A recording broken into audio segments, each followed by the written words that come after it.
just got home from the game. Man, Warriors did good, eh? What, 40-something, 18, 16? Oh, man, few intercepts. Oh, and even there was one little... Anything got a try as well, Dad. Shh. Be quiet and do your homework. No. No, it's nothing, it's nothing. Me no te amo.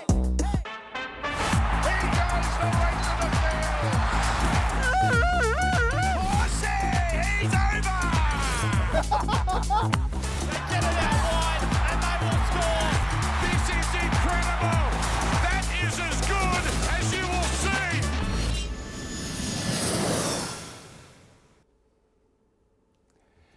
Kia ora, nau mai, haere mai, and chair. Welcome in whānau, I'm Adam Blair. And I'm Madison Bartlett. Let's check out what's coming up on this week's episode. This week, we're in someone else's garage for a change. We catch up with the Raiders' go-to man and quiet achiever, Albert Hopoate. It's all sunshine and rainbows for now, but we'll see how long that lasts for. The crew dashed back up the Federal Highway to the West Sydney to chat with ex-Rewa Marlin and Panthers immortal Joe Ngalavel about his work in the community.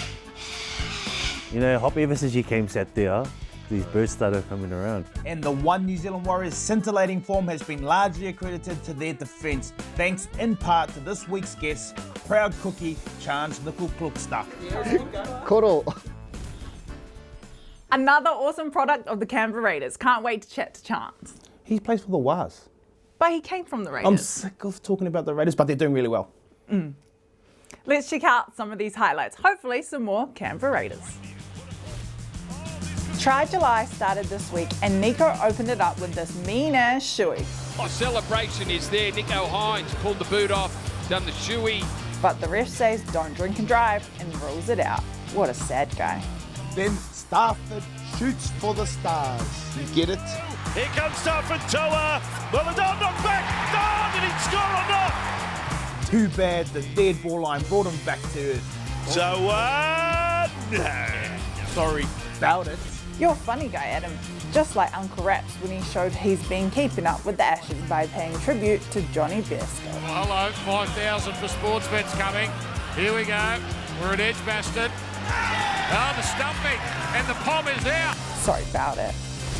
It was up the Waz and Parramatta as a friend of the show, Dylan Walker, strolled over for his piece of that glorious 46-point high. Oh, Walker straight down the middle, takes on Russell and scores! A bit later, Dylan got a piece too. A piece of the cameraman, that is. He beats the Eels, he takes out the cameraman. That cameraman needs a raise. Look at those shots. And there it is, frame by frame. Enjoy it at home. Well done, Snappy. That's a great collection. That's brilliant. Sorry about it. 18-year-old Ty Munro showed his superstar potential with that try-double in his second game ever. Milne's kick, it's there! The kid's got another one! But my favourite part of his game was this epic play. Reminds me of a young Adam Blair. They saved the day again, Tyrone Munro. Sorry about it. And finally, we were treated to a nail-biter on the Gold Coast as the Dolphins got it done in Golden Point against the Titans. Wayne Bennett's Dolphins, after a tough month, have a win. This rivalry is mean-ass. Sorry about it. How good were those highlights? And in case you thought this was a Raiders show, we caught up with Albert Hopoate from the Raiders. Not another Raider. How much are they paying you? Not enough. Thought it was my show. Nope, it's the Hopoate show. Marorelei, my name's Albert Hopoate and I play for the Canberra Raiders. On top of the line, wide cut-out ball, well handled and put down by Hopoate. Fogarty. Hopoate, yes! Albert Hopoate scores! The Raiders hit back. This is my third year here in Canberra, so yeah, getting comfortable with the boys and the environment, and yeah, loving it here. The juggle from one, Croker, they just have to keep it going. Hopoate gets number 2. I've always been an outside back. Never wanted to be a forward, I always just wanted to be a pretty boy in the wing, scoring tries, and watching my older brothers and dad play, I think I just sort of just put myself in that position. With flags aplenty, out come the Raiders. It is very much a multicultural team. And Canberra these days. The Canberra team is good. It's more like a family-based team, because it's all small community, so we're all pretty close. And yeah, that's why I want everyone to be their own player, because they know when you're yourself, you're playing your best footy. So if everyone just does them and everyone just do you, I think that's what brings a good connection. Puts it in the air, standing there watching it. All the Bulldogs and the Raiders catch it and wrapping it. There's a few Islanders in our Canberra team. Yeah, they sort of helped me because they know and understand, coming from a Islander background, they understand what you go through, and so they've helped me, just be myself, embrace my culture, and just be the player that I am. And here is Jennings. No doubt about this one. My representative goals is definitely to play for Tonga. After the 2017 World Cup, all the players coming and joining the MMT team. Watching them come over sort of inspired us young Tongans to do the same. So I definitely want to join the MMT game. Great off by the Young. Right with the floater. Hopoate! Gutlison's efforts to no avail. When I hear this is your last season there, surely you're going to try and give it your best and hopefully get an extension. Yeah, 100%. This is my last year of my contract here at the Raiders. So my goals this year is just to keep fighting for the NRL jersey and just do whatever is best for the team and what impresses the coaches, so I can have the opportunity to play every week. And that was Albert Hopoate, who's doing some great things at the Canberra Raiders on the wing and doing some fine things on the field as well. Talking about former Canberra Raiders players, we have Charnze Nicoll-Klokstad, who's here from the Waz. So up the Waz, welcome into the footy, bro, in our garage, in our oasis. Sup team, thanks for having me. I'm really excited to be in your guys' bubble and see what we can conjure up. Well, first and foremost, bro, thanks for coming in, but how did it all begin? Where did it all start? What are the local fields you used to run around on as a kid with bare feet, getting your toes in the mud? Yeah, so I guess it all started for me in City Newton Dragons. I believe they played at Princess Park down in the city. So city boy for me when I was growing up. That's Melbourne for anyone that doesn't know that, is that right? No, that's in Auckland. Okay. Yeah, I went to Melbourne when I was 15. But I went through a few local clubs here. Mount Albert, Richmond, Glenora, Whydah. I think that's all of them. Don't quote me, but yeah, it's always a good journey. Enjoyed playing footy, and here I am today. And what was it like for you at Canberra? Obviously, you've been Canberra Warriors. Warriors Canberra, and then back to the Warriors. So what's it been like at those clubs? Good experiences. I think it's taught me a lot as a player and a person, being able to sort of get out of my comfort zone, leaving the club the first time. I didn't want to leave the club the first time. I looked at Juju and I was like, I want to be like that guy, one club man, and hopefully a 300 gamer here at the club. But I wasn't to be, and everything works out in my opinion, and I headed off to the Raiders, where I did my trade, made some really good friends, and now I'm back home at the Waz. You talked a little bit about, obviously it wasn't your choice to move away from the Warriors. I think the public don't necessarily understand what it's like for you guys as players. How was it when you were kind of made to make that move? Yeah, it was a hard one, I think, because I just re-signed for 2 years, and I think it was inside the first 6 months they were saying if there's an opportunity you can take it. So straight away I went, young kid, wasn't going to get my opportunity here, battle stations. I went looking around, trying to get my manager to get me a gig somewhere else. I was willing to do anything, and when it all worked out, I was able to head overseas to the Raiders, and the timing was perfect. There's no other way that I would have had it. And how did you, obviously, probably hit you a little bit on your confidence, how did you pick that back up when you got to the Raiders? I looked at it as a fresh start. It's all about, half full sort of thinking for me, and looking at it from a different perspective or a different light or different angles, however you want to view it. And for me, it was, a fresh start, new opportunity to show a coach that I hadn't worked under before, that, you know, I really want this this gig, this position, this opening that was there for me, and I just had to take it with both hands. But you spent some time in Melbourne, correct? Yep. Were you in the Melbourne Storm system at that time, playing in the local comps there? Yeah, so I went to, I moved over when I was 15. My older brother sort of flew us over and got into Altona Roosters. So I did my trade there, got picked up from Kim Williams, who was working in the Melbourne Storm at that time for SG Ball, and 2 years at SG, 2 years at 20s, and then come home. Into the backfield, yes, goodbye! Nicoll-Klokstad under the post. Kicks over the top, it's perfect for the fullback Nicoll-Klokstad to score. Here comes Brown, Canberra just like that, two-try chance. Nicoll-Klokstad is away, and he will get there as well. The grubber, Nicoll-Klokstad. Oh, he's come up with it and scored.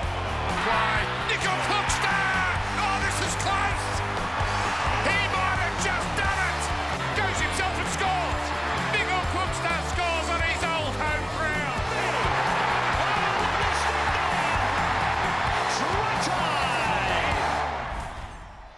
Your surname, it's, for us, it's not a traditional surname. Well, that's what I think. You know, where's the surname come from? How did it all come about? Yeah, so it's Norwegian, Klokstad. It's funny, it was Jordan Raps overseas. I went to send myself a text message on his phone, and bro, he butchered my whole name, my first and my last name, and I was cracking up, chucked it up on Instagram, and my cousin told me that we've been saying our last name wrong the whole time. So yeah, one convo led to another, and yeah, my old lady told me it's Klokstad. How does that make you feel? Like, obviously understanding that your name hasn't been said well for so long, but then knowing how to say it properly, and now being out in the public and in the NRL, how does that make you feel and your family? It makes me feel proud. You know, like I said, it's a part of your identity, and for people to know how to pronounce your name properly is a big part of your identity. And I guess for my family in Norway, they're going to be able to connect with me there, and I've already caught up with a cousin that, you know, I didn't knew existed through our name, and it's a pretty cool journey. Bro, tell us about your heritage. So my dad, he is Māori. My mum's Cook Island Norwegian. Pretty sure I got some Scottish somewhere in there. Not too sure, pretty sure. But yeah, that's my heritage. Hopefully get a trip over to Norway soon, be able to catch up with the whānau there, that'll be cool. You said that you moved over at 15. What was it like moving over at such a young age? Yeah, it was tough. I think the only tough thing for us as a family was my mum just went inside into prison. So for us, it was more the aspect of having to leave her for that time. That was probably the biggest thing for us as kids. I got two younger siblings as well, so it was a lot harder for them. And, you know, for, I think it was, 2 years, I didn't come back home because I was doing SG Ball, and, over that break, it was about making sure that I could maintain my training, not missing trainings, all of that sort of jazz, because I knew what I was wanting to build into, or the player I wanted to become, and a part of that was sacrifice, and that was the sacrifice at the time. At 15 years of age, that's quite a lot to take on as, like a young boy. How did you find that moving over to Australia, obviously leaving your two younger brothers here that probably looked up to you and probably lent on you for quite a bit of support at that time? Yeah, we all sort of moved over, so it was just my old lady that stayed here. So it was hard just being able to talk to her over the phone throughout the whole time that I was in Melbourne. But at the same time, it's, I say to her, I wouldn't be in this position if that never happened. I wasn't in the Warriors system when I was here. There was, a handful of players coming up that we were in the same age group. Tui Lolo here, Ruben Rini, Tulsa, Lafu, he was in the 20s system at the time. All these real good boys, and I wasn't even in the mix then. So, like I said, I believe it all sort of worked out and everything happened for a reason, and yeah, just created the character that I am. And I know, we have a lot of young Pacific Island boys and Māori boys that look up to the likes of yourselves that have probably been through some tough times as well. How did you like differentiate the two and be able to focus at training with such a big impact going on in your life? I think it was just about worrying about the things I could control. I couldn't control not seeing my mum, or, what happened to my mum, or, how was I going to get to training? I still remember having my dad used to work night shifts so he could get us to school and that, and after SG ball training I had to walk like 2 hours in the dark back home. Yeah, so there was just the stuff like that. It was just all a part of the journey, and for me it was just knowing that I had to be strong for my siblings. There was, my 2 younger siblings that I had to be strong for, and, I had older brothers that had to be strong for us too. So I guess I was just mimicking what they were doing, and at the time I was all focused on wanting to achieve the dream of playing in the NRL. Here's Gower. He passes it to nobody. Nullabout picks up the scraps, goes himself. Will he get there? Will he what? Just about seeing that. Nullabout has scored. I never ever thought that rugby league, that would be a career for me. There's no thought whatsoever, when I was coming through the grades. It was just loved the game, I think. I used to catch the train from Rewa out to Penrose, walk from Penrose all the way to Mount Smart. That's what I did every day. But for me, it's like, it's a mindset thing. And that mindset was that, just like anyone else, getting to work, whether it be train, bus, and just get there and do the work. We were really, really fortunate because when the Warriors came, we went straight into their development programs. Somebody's got to go straight ahead. Nullabout will do it here. Pick up the opener. What the Warriors did at the time was open, Australia to New Zealand, and the talent there. How many players you got now that are, playing in school competitions here, local competitions because, of what had happened at the Warriors. Look at it this way: if the Warriors weren't there, the Warriors aren't in Auckland, we wouldn't be having this conversation. Who wants it? The Warriors, they got it! Unbelievable win! What a win! So my role is the wellbeing coordinator here at Penrith. For as long as I can remember, even when I was at school, I always wanted to be a social worker. Yeah, always. A lot of our young people come into our system and, got some baggage that they carry. So a big part of my job is to, ensure that our players, are safe, are good, that they're functioning well, firstly as human beings, and then hopefully that translates out onto the field. Your 2021 premiers, the Penrith Panthers. I think from a rugby league perspective, they've got a really great system here, and that is filtered down from the NRL. Whatever first grade's doing, that's what they're doing in pathways. So in terms of terminology, skill acquisition, all that type of stuff, that's what they're doing technically. But from a psychological aspect as well, that's being filtered down, their value system. The expectation when they get up further, they go up, that's just being reinforced as they go up. So that's how you create culture. Regardless of the journey that your sons, and daughters go through in terms of their journey as an NRL player, and especially their journey here at Penrith, that we want to make sure that they leave better people.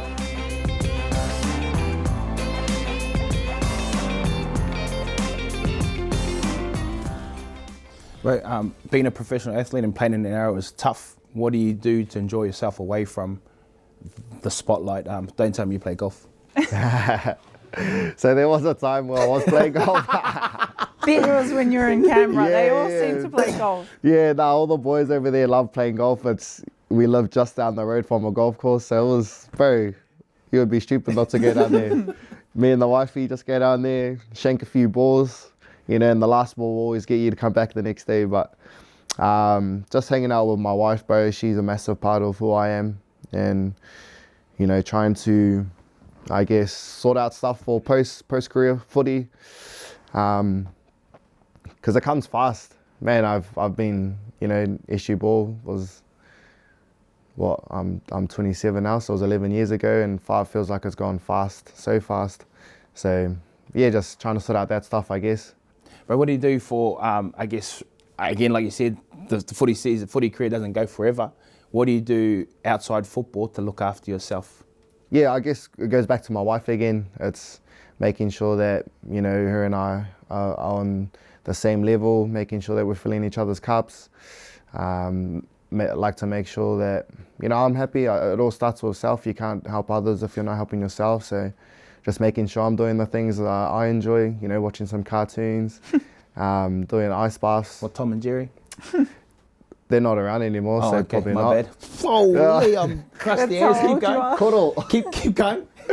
Carry on. Yeah, so there's just the little things. I enjoy a little bit of reading here and there. Trying to look after the body. Went for a walk the other day, and holy, the knees are starting to burn up. So just got to make sure that recovery outside of the stadium is a priority, because, like I said, the body's getting on. You got any cool, like, different stuff, bro? That, like, any different stories that you wanna, or anything that you think is valuable for, say, someone that's sitting at home, say like a kid or something, Māori or Pacific, a kid that you think that would be valuable for them to hear? I think a big one, and I've been speaking to my wife about it the last couple of nights, is, you know, if it was easy, everyone else would be doing it too. And nothing in this life does come easy. It's gonna take a lot of hard work. So I think if you can, I guess for any of the kids or anything watching, you know, it's gonna take sacrifice, it's gonna take hard work, and not everyone else is gonna do it. I think giving it a good crack as well. So at the end of the day, you come off, and, you know, I've definitely given it my all. There's a player coming back, he was at Penrith. You know, he had a real good crack, come back from a couple knee surgeries, and, you know, it's just his time to come back home. But at least in his head, he can say, you know, I've done everything possible. So I think if you can come away, I don't know how you think, Koro, with your career, but I'm sure you feel, you know. But these fellas are calling me old, like, you know, straight up. No, it's not old. I'll run over this dude. No, he would. Chuck a jersey on, that's us. Yeah. Just like with your career too, you know, do you feel like you've come off and been like, man, I've given everything that I could have, like, sort of no regrets? Bro, you don't ask me questions, bro. I'll sit here and tell everyone what they want to hear, bro. It's meant to be coming from me, bro. No one wants to hear from me anymore, cuz. No, I want to hear from you, bro.